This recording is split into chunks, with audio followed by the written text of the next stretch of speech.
na wewe kwa dakika 7 nitambulishe kichwa chako, halafu nitakupa vipengele.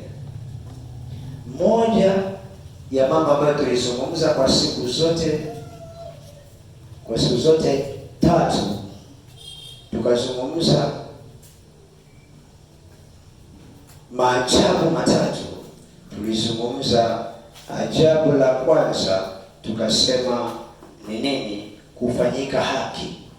Wokovu umetupa kufanyika haki bure. Wokovu umetupa kufanyika haki bure. Lakini jambo la pili tukazungumza, wokovu umetupa ushindi wa milele.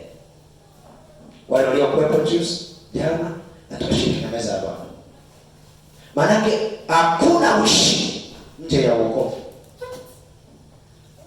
Hakuna kufanyika haki, kwa sababu wasio haki wanatembea kwa sheria. Wasio haki wanahukumiwa kwa sheria. Lakini wenye haki tumefanyika haki bure. Kwa hiyo wokovu pia umerelease kitu kinachoitwa ushindi wa milele. Maanake Adamu alipewa ushindi wa milele. Alipoanguka dhambini, akauuza ule ushindi. Wakilisha tokeni kwamba tukawa tumeingizwa kwenye ushindi wa muda, na ndio maana walikuwa wanatoa sadaka kila mwaka. Ikionekana ameanguka kwenye dhambi, inabidi akatubu na kutoa baadhi ya sadaka ili afanyike ushindi. Moja ya kazi kubwa aliyekuja kuifanya Yesu msalabani ni kuashiria watoto wa Mungu tuingie kwenye tiketi ya ushindi wa milele. Kwa hiyo kwa mtoto wa Mungu, ushindi sio wa kuomba, ushindi ni wake na ni wa lazima. Ila ni mpaka ujitambue. Jambo la tatu ambalo nitasema kwa uchache, uhakika wa msamaha wa dhambi. Moja ya ajabu kubwa kwenye ufufuo. Unajua kwa nini maisha ya watu yamezikwa wakiwa bado hai? Kwa sababu ya dhambi. The moment unapoanza kufanya dhambi, ndio unaanza unaiuza hatima yako. Kuiuza hatima yako, unaizika hatima. Mtu yoyote aliye kwenye hatia na vifungo vya dhambi hana ushindi wa milele, hana haki ndani yake, maanake hana msamaha wa dhambi. Kwa mfano, nilikwambia jana, Shetani na malaika zake walishaondolewa kitengo cha msamaha. Hata wangetubu vipi, hawezi kusamehewa. Kwa wao wameendelea kuwa granted na kufanya dhambi sana, ili jehanamu wasiende peke yao. Kwa hiyo kwenye maajabu ya wokovu ni uhakika wa msamaha wa dhambi. Unaona yule mnyang'anyi msalabani alipotambua, alipogundua, alipoelewa kwamba huyu mdogo amebeba msamaha, ili utubu kwa kumaanisha ndani yako kwa peke yako, kuliko kutubu kinafiki kwa padri. Maana yake ni nini? Damu ya Yesu Kristo, msalaba, umetupa uhakika wa ushindi wa milele katika Yesu Kristo kupitia damu yake kumwagika na kufufuka kwa Yesu Kristo. Asifiwe Yesu Kristo. Kwa hiyo lazima utambue kwamba adui hataki watu waelewe kwamba wamesamehewa. Moja ya vitu ambavyo vinawahukumu walokole wengi leo, walokole 80%, ni roho ya kujihukumu. Ni roho ya hatia za dhambi. Nasema hivi, ni kweli naweza nikasamehewa? Hivi kweli ni kweli ile dhambi ya usinzi kweli hivi Yesu amesamehe? hivi kweli ile dhambi niliyofanya ile kabisa niliua mtu Yesu amesamehe? Maana kanabaki kwenye kujihukumu, makovu ya wokovu. Ndio walikuwa wengi mlionana. Umeshalamba yote. Maana the moment unapotubu ndio the moment ambao msamaha wa dhambi unapita. Dakika hiyo hiyo wewe ni mtoto wa Mungu. Shetani anakuja kwenye maisha yetu kutukwamisha. Uanze kuona fulani anaweza kuomba kuliko wewe.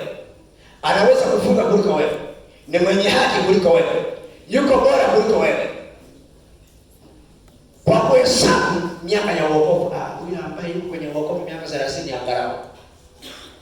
Ila mimi niliyookoka leo sina wake. Unarudi kwenye hatia.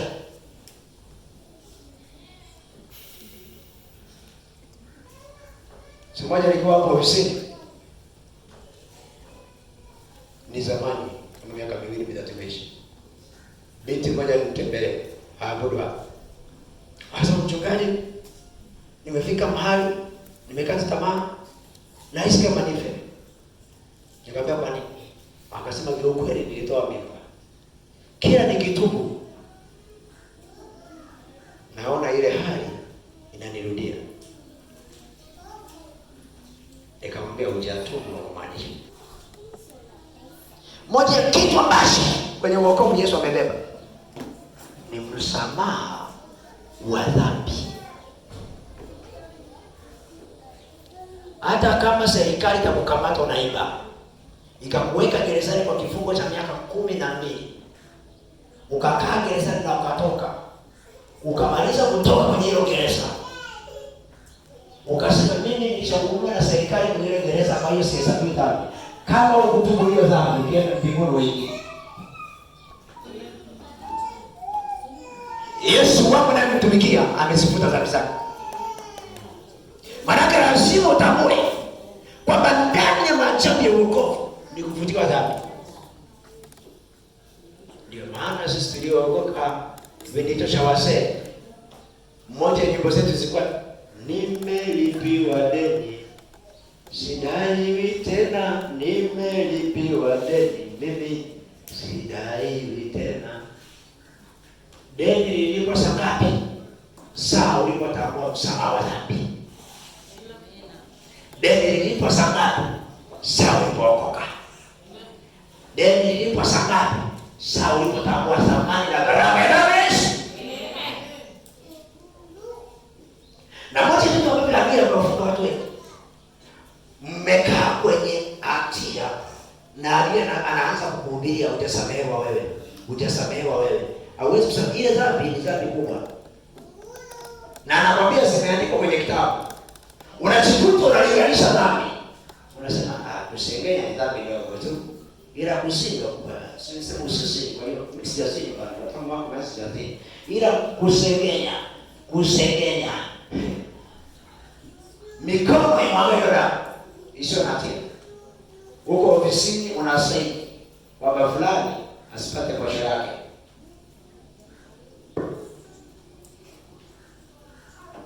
Kwenye migodoro ukisikia migodoro kinapimba miguuni haraka. Unaacha kuja kwenye ibada eti fulani unapika trao. Kwa hiyo Yesu ndiye hivi. Wameshichanganya na nyama nyingine. Wewe sema Yesu ni rehema. Maisha yako ya kiroho hayawezi kuwa bora mpaka umetambua msamaha wa dhambi.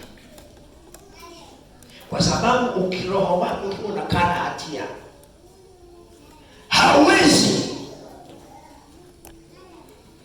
Nazungumza pointi chache alafu nimalizie ni kwa sababu niende kwenye kipengele. Maisha ya kiroho unatakiwa kuamini msamaha wa dhambi, kwamba mimi nilishasamehewa dhambi. Na ikitokea mtu fulani anakuja kukuhukumu kwa dhambi ya uliyofanya mwaka jana na ushaitubu, mwambie mimi mwenzangu nilishabadilishwa, mimi mwenzangu nilishasamehewa, mimi mwenzangu siko huko tena duniani.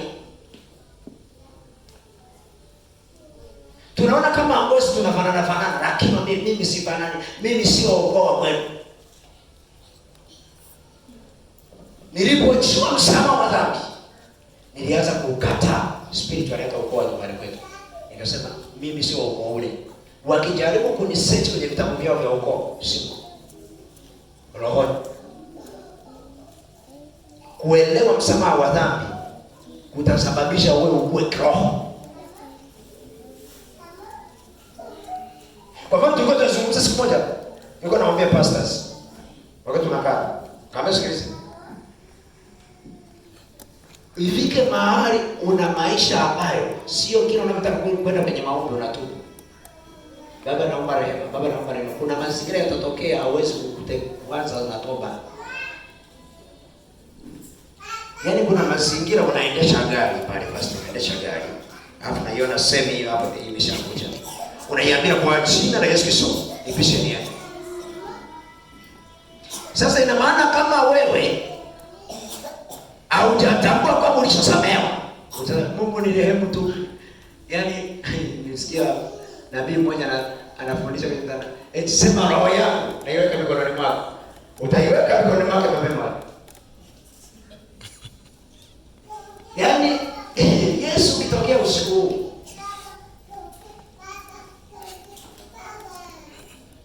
una maisha nayo yana mashaka, yana madoa, yana chenga.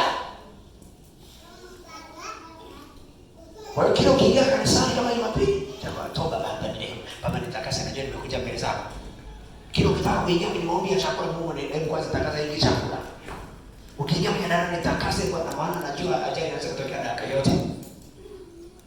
Hivi utakaa naye maisha yatashishi mpaka leo. Kuna maombi tunapotaka kuingia kwenye mamlaka za ghafla, hatuachi kutubu.